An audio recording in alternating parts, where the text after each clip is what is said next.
जय श्री राम, जय बालाजी सरकार। नमस्कार दोस्तों, मैं सरिता शुक्ला अपने और आपके यूट्यूब चैनल पर आप सभी का स्वागत करती हूं और बालाजी से प्रार्थना करती हूं कि आप सभी लोग सकुशल अपने घर सुरक्षित हों। दोस्तों, देखते देखते देव उठनी एकादशी भी आ गई। आज मैं उसी के विषय में बताऊंगी और उसी के कुछ उपाय, बहुत ही विशेष उपाय बताऊंगी। पर वीडियो शुरू करने से पहले सबसे पहले आप सभी बड़ों को सादर चरण स्पर्श, छोटों को शुभ आशीर्वाद और जो मेरी उम्र के हैं उनको प्रेम भरा नमस्कार। और बताइए कैसे हैं आप सभी लोग। आशा करती हूँ कि बालाजी की कृपा से मज़े में ही होंगे और मज़े में ही रहिए। देखिए दोस्तों, देखते देखते जो है अब हमारा जो कार्तिक महीना है वो धीरे धीरे समाप्ति की ओर आ रहा है। देव उठनी एकादशी आ गई है। जैसे कि आप सभी लोग जानते हैं, कार्तिक माह के शुक्ल पक्ष में आने वाली एकादशी को देव उठनी एकादशी कहा जाता है। इस दिन को प्रबोधनी एकादशी और देवोत्थान एकादशी के नाम से भी इसको जाना जाता है। इस दिन प्रभु श्री हरि विष्णु जो 4 महीने के लिए निद्रा में, योग निद्रा में सोए रहते हैं, इस दिन से ही वो जागते हैं और इस दिन ही चतुर्मास का जो है समापन होता है। और इसी दिन से सारे मांगलिक कार्य जैसे शादी, विवाह, मुंडन, घर भोज, मतलब जो भी चीज़ें, मतलब जितने भी मांगलिक कार्यक्रम होते हैं, इस दिन से ही सारे मांगलिक कार्यों की शुरुआत होती है। देवउठनी एकादशी अगले दिन द्वादशी तिथि में तुलसी विवाह का भी आयोजन कराया जाता है। बहुत जगहों पे तुलसी विवाह का आयोजन भी होता है, जिसे जो है भगवान विष्णु के शालिग्राम अवतार से माता तुलसी का विवाह होता है, जिससे तुलसी विवाह के नाम से जाना जाता है। धार्मिक मान्यताओं के अनुसार तुलसी विवाह के आयोजन से घर में सुख समृद्धि खुशहाली आती है। कार्तिक माह के तुलसी के पौधे की पूजा अर्चना भी शुभ फलदायी होती है। आइए जानते हैं हम लोग कि देव उठनी एकादशी की मतलब किस दिन पड़ रही है। तो हिंदू पंचांग के अनुसार कार्तिक माह में शुक्ल पक्ष की एकादशी तिथि की शुरुआत 11 अक्टूबर को सुबह 6:46 पर, अगले दिन शाम 4:04 पर इसकी समाप्ति होगी। इसलिए उदया तिथि के अनुसार 12 नवंबर 2024 को देव उठनी एकादशी मनाई जाएगी। अब देखिए इस दिन संजोग कितने बढ़िया बढ़िया बन रहे हैं।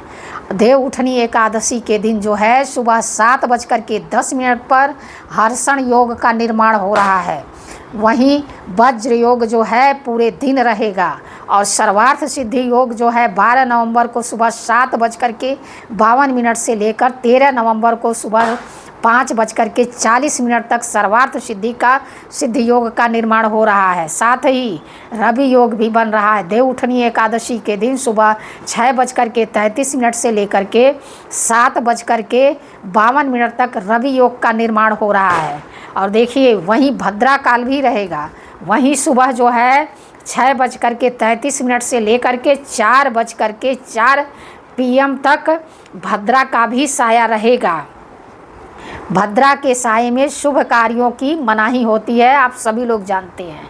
तो ये तो मैंने आप लोगों को पूरी डिटेल बता दी है। इस वीडियो को बड़े अच्छे से देख लीजिएगा। बाकी अपने पंडित पुरोहित से भी भाई पूछ लीजिएगा, वो जैसा कहते हों, जब जैसा आपको बताते हों आप वैसा ही करिएगा। अब आते हैं, देखिए देव उठनी एकादशी मनाई इसीलिए जाती है कि इस दिन भगवान विष्णु जो 4 महीने के लिए योग निद्रा में चले गए होते हैं, तो इसी दिन वो उठते हैं और उसी के उपलक्ष्य में ये देव उठनी एकादशी मनाई जाती है।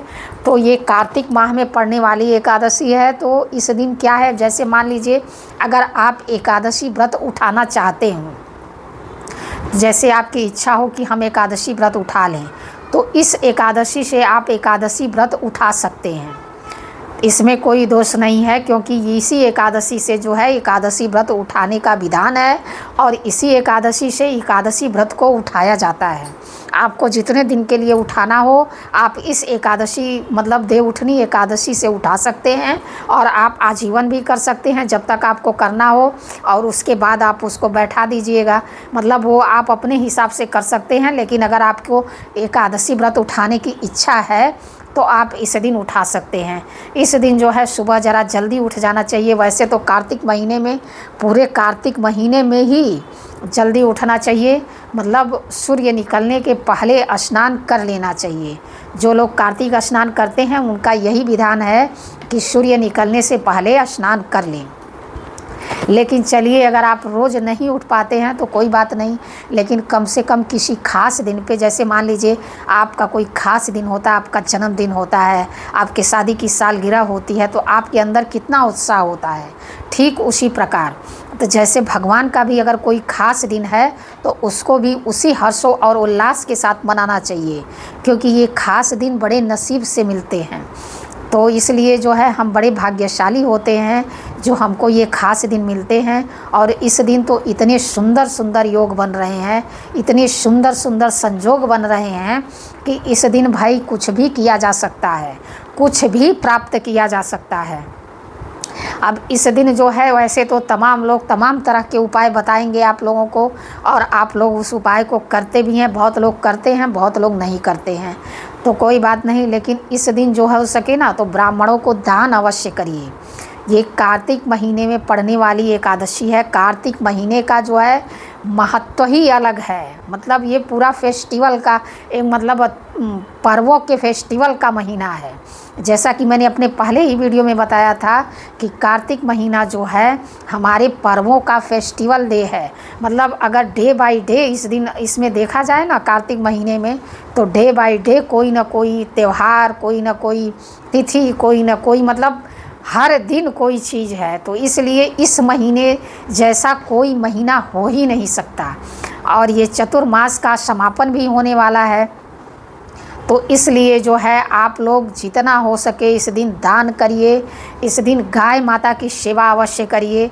गाय माता में 33 कोटि देवी देवताओं का वास होता है, तो उनको इस दिन गुड़ की रोटी अवश्य खिलाइए, उनको हरा चारा अवश्य खिलाइए।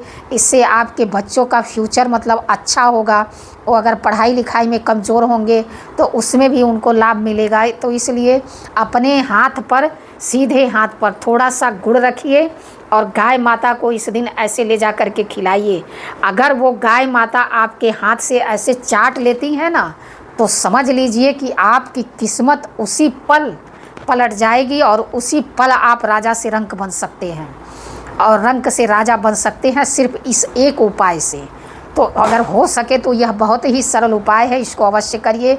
इस दिन शाम के टाइम लक्ष्मी नारायण की प्रतिमा रखिए, उनकी पूजा अर्चना करिए, उनके सामने एक नारियल रखिए, हल्दी की गांठ चढ़ाइए, उस पे जो है माँ लक्ष्मी को लाल सिंदूर चढ़ाइए, श्रृंगार की चीज़ें माँ लक्ष्मी को चढ़ाइए, और उनसे जो है आपकी कोई मनोकामना है तो उनसे प्रार्थना करिए। धन चाहिए तो धन मांगिए, संतान चाहिए तो संतान मांगिए। लेकिन मैं यही कहती हूँ, मांगिए कुछ भी, लेकिन एक चीज़, एक उपाय सिर्फ एक बार किया जाता है। और अगर यह उपाय आप इस दिन बाई चांस नहीं कर पाए, मान लीजिए किसी कारणवश, तो इसको आप जो है कार्तिक पूर्णिमा के दिन कर लीजिएगा, तब भी चलेगा। बीच में मैं इसलिए बता दे रही हूँ कि बाद में हो सकता है मैं भूल जाऊँ।